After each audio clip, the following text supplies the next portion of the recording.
Su palabra.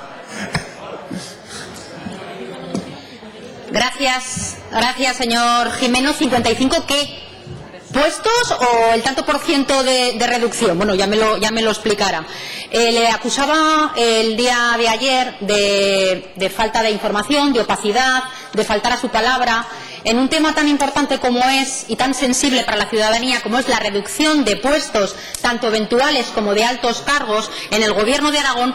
Usted vuelve a faltar a la palabra, usted vuelve a no cumplir con los compromisos que firmaron con sus socios de gobierno y usted vuelve a ser opaco con la información que se facilita tanto por escrito como lo que aparece en el portal de transparencia. Y se lo diré porque el portal de transparencia, lo digo para la consejera también que lleva este tema, está congelado en cuanto a la información de altos cargos eventuales desde diciembre de 2015 y no se cuelga absolutamente nada más.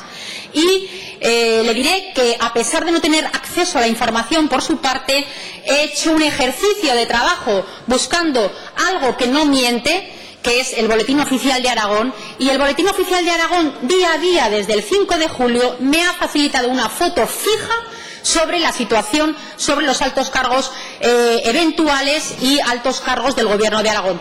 A fecha 30 de septiembre, por cierto, señor Gimeno, ayer se le acababa el plazo para presentar el informe de hidrocarburos, lo digo por la fecha también. Sigo con el tema.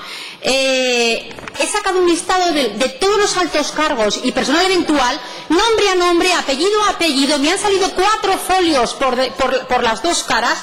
Y le voy a decir una cosa. Ustedes vendieron una reducción del 21%. ¿Sabe qué? Ustedes dijeron que se pasaba de 75 altos cargos a 59. ¿Sabe cuántos hay sacados boa a boa día a día? 79 altos cargos. 79. ¿Sabe cuánto se ha incrementado los altos cargos desde que hicieron esa rueda de prensa? Un 33%. ¿Sabe que tienen 4 altos cargos más que la anterior legislatura del PP PAR?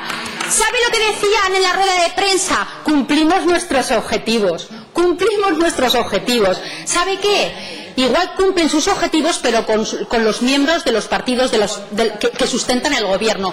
El portavoz del partido aragonés le ha hecho una pregunta con muchísimo respeto al presidente del gobierno de Aragón sobre los beneficios del pacto de la izquierda sobre los aragoneses, y el presidente le ha contestado con muy mal tono, por cierto, y le diré que si se refiere a los beneficios del pacto de la izquierda, la contratación de todas las personas, de todos los partidos políticos que sustentan el pacto de las izquierdas, si se refiere a eso o si se refieren a otras cosas. Gracias. Le hemos dejado libertad de expresión, pero no era la cuestión, diputada Ayue. Consejero de Hacienda.